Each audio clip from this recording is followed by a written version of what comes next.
En revanche, il reste la problématique de l'ennui. Que faire avec ces gens et comment ils vont trouver un sens à leur vie alors qu'ils sont insignifiants et n'ont aucune valeur? À ce stade, ma meilleure suggestion serait d'avoir recours aux drogues et aux jeux vidéo. Vous êtes le symbole de cette politique dont nous avons besoin et que nous attendions pour nous guider dans ce nouveau monde. Merci d'être venu.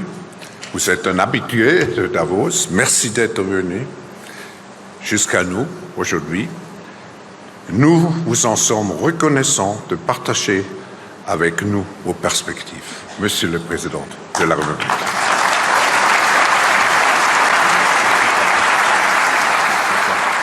Voilà, Emmanuel Macron en direct sur France Info. Merci beaucoup, professeur, cher Klaus. Il n'y a rien que Joseph Goebbels ignorait concernant toutes ces idées sur les fake news et l'imposition de la vérité. L'une de ses célèbres déclarations est que si vous répétez un mensonge assez souvent, les gens penseront que c'est la vérité. Et plus le mensonge est gros, mieux c'est.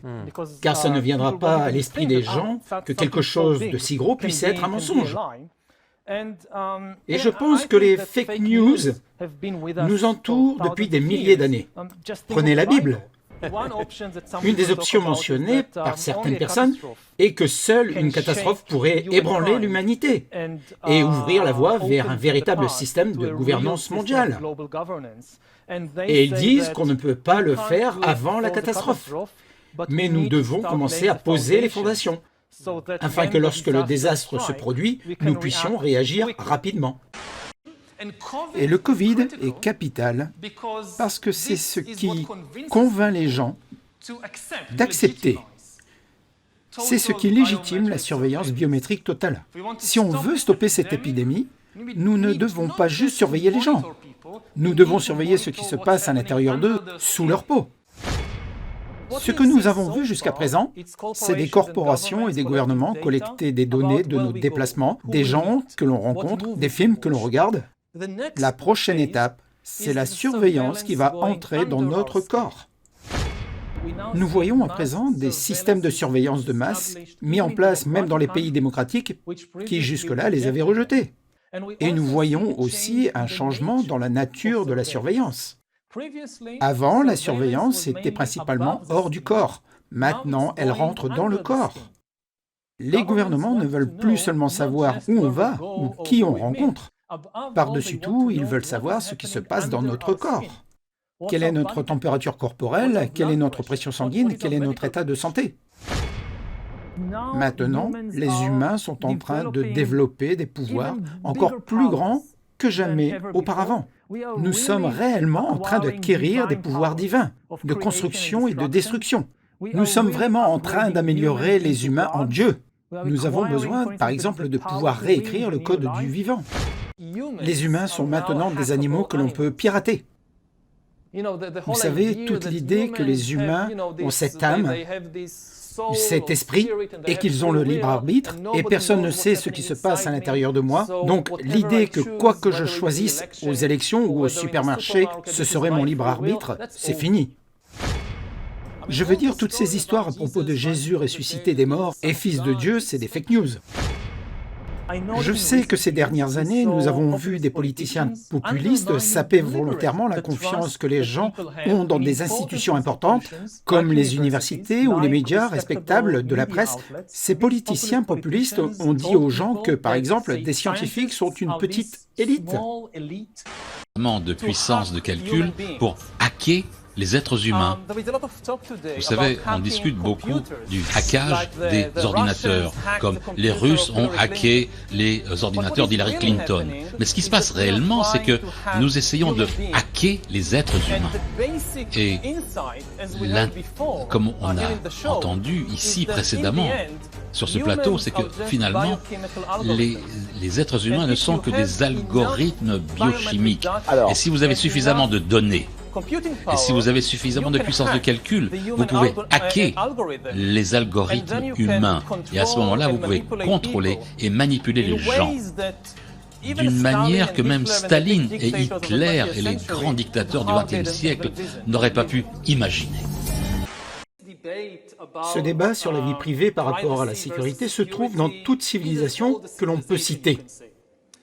Mais il y a quelque chose que vous savez pour la première fois dans l'histoire, c'est qu'il est possible d'éliminer complètement la vie privée. Ça n'a jamais été possible avant et c'est possible maintenant. Quelque chose de fondamental a changé. Quand les dictateurs ont toujours rêvé d'éliminer la vie privée, surveiller tout le monde, tout le temps, et savoir tout ce que vous faites, et pas seulement tout ce que vous faites, mais aussi tout ce que vous pensez, et tout ce que vous ressentez. Que ce soit un tyran de la Grèce antique ou que ce soit Staline, ils en ont toujours rêvé. Ils n'ont jamais pu le faire car c'était techniquement impossible. Maintenant, ça l'est. Nous sommes probablement l'une des dernières générations d'Homo sapiens. Parce que dans les générations à venir, nous apprendrons à concevoir des corps, des cerveaux et des esprits. À quoi ressembleront exactement les futurs maîtres de la planète? Cela sera décidé par les personnes qui possèdent les données. Pourquoi les données sont-elles si importantes? Elles sont importantes parce que nous avons atteint un stade où nous pouvons non seulement pirater des ordinateurs, mais également des êtres humains et d'autres organismes. De quoi avons-nous besoin pour pirater un être humain? De deux choses. Beaucoup de puissance de calcul et beaucoup de données, plus particulièrement des données biométriques. Mais le contrôle des données pourrait permettre aux élites de faire quelque chose d'encore plus radical que de simplement construire des dictatures numériques. En piratant les organismes, les élites peuvent acquérir le pouvoir de redéfinir l'avenir de la vie elle-même. Parce qu'une fois qu'on a le pouvoir de pirater quelque chose, on a généralement aussi celui de le concevoir. L'ensemble du vivant sur 4 milliards d'années, les dinosaures, les amibes, les tomates, les humains, étaient soumis aux lois de la sélection naturelle et aux lois de la biochimie organique. Mais ceci est désormais sur le point de changer. La science remplace l'évolution via la sélection naturelle par l'évolution via la conception intelligente. Pas de conception intelligente de quelque dieu par-delà les nuages, mais notre propre conception intelligente et la conception intelligente de nos clouds. Le cloud d'IBM, le cloud de Microsoft. Ce sont les nouvelles forces directrices de l'évolution. Et en même temps, la science peut développer la vie. Après avoir été confinée pendant 4 milliards d'années dans la sphère limitée des composés organiques, la science pourrait permettre à la vie de s'épanouir dans la sphère inorganique. Lors de la révolution industrielle du 19e siècle, l'humanité a essentiellement appris à produire toutes sortes de choses, comme des tissus, des chaussures, des armes et des véhicules. Cela a suffi à un très petit nombre de pays qui ont mené cette révolution suffisamment vite pour subjuguer tous les autres. Ce dont il s'agit aujourd'hui, c'est d'une seconde révolution industrielle, mais cette fois, le produit ne sera ni des tissus, des machines, des véhicules ou même des armes. Cette fois-ci, le produit obtenu sera les humains eux-mêmes. Nous apprenons essentiellement à produire des corps et des esprits. Les corps et les esprits seront, d'après moi, les deux principaux produits de la prochaine vague de tous ces changements. Et si un fossé se creuse entre ceux qui savent produire des corps et des esprits et ceux qui ne le savent pas, alors il sera bien plus conséquent que tout ce que nous avons pu connaître dans l'histoire jusqu'à maintenant. Sauf que cette fois-ci, si vous ne faites pas partie de la révolution de façon suffisamment rapide, il y a des chances que vous disparaissiez. Une fois que vous savez comment produire des corps, des cerveaux et des esprits, alors la main-d'œuvre bon marché en Afrique ou en Asie du Sud, où qu'elle soit, ne vaudra tout simplement rien. Encore une fois, il me semble que la plus grande question qui se posera dans les prochaines décennies sur le plan économique et politique sera de savoir quoi faire de toutes ces personnes inutiles. Je ne pense pas que nous ayons un modèle économique pour cela. Ma meilleure hypothèse, et cela reste une présomption, est que la nourriture ne sera pas un problème car avec ce genre de technologie, nous serons en mesure de produire de la nourriture pour tout le monde. En revanche, il reste la problématique de l'ennui, que faire avec ces gens et comment ils vont trouver un sens à leur vie alors qu'ils sont insignifiants et n'ont aucune valeur. À ce stade, ma meilleure suggestion serait d'avoir recours aux drogues et aux jeux vidéo. Nous ne nous connaissons pas vraiment. Pour donner un exemple, quand j'avais 21 ans, j'ai finalement réalisé que j'étais gay après avoir vécu plusieurs années dans le déni. Et ce n'est pas un cas exceptionnel. Beaucoup d'homosexuels vivent dans le déni pendant de nombreuses années. Ils ne savent pas quelque chose de très important sur eux-mêmes.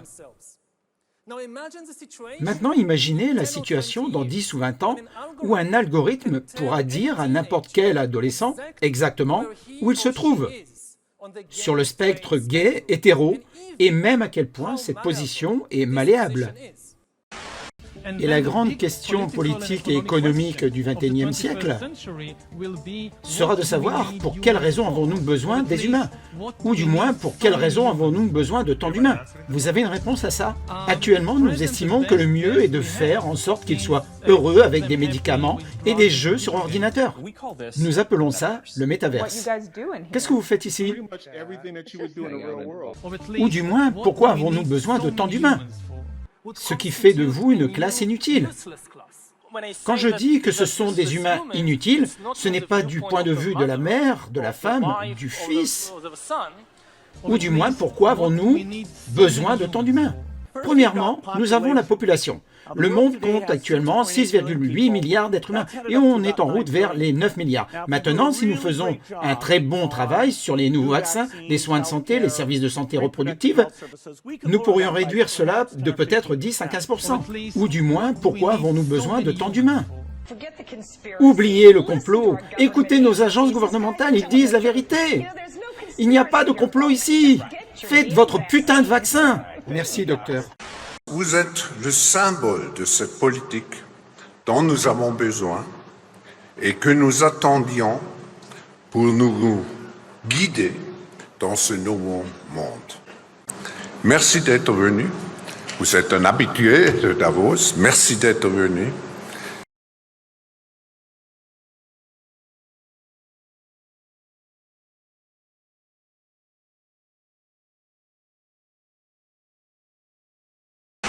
Mais il y a une menace qui se profile, celle de l'acteur non étatique.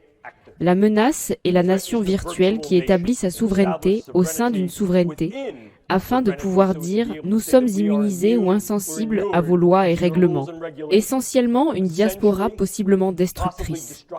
Donc, par conséquent, nous constatons que les paramètres de menace, de risque, de défi et d'opportunité sont en augmentation.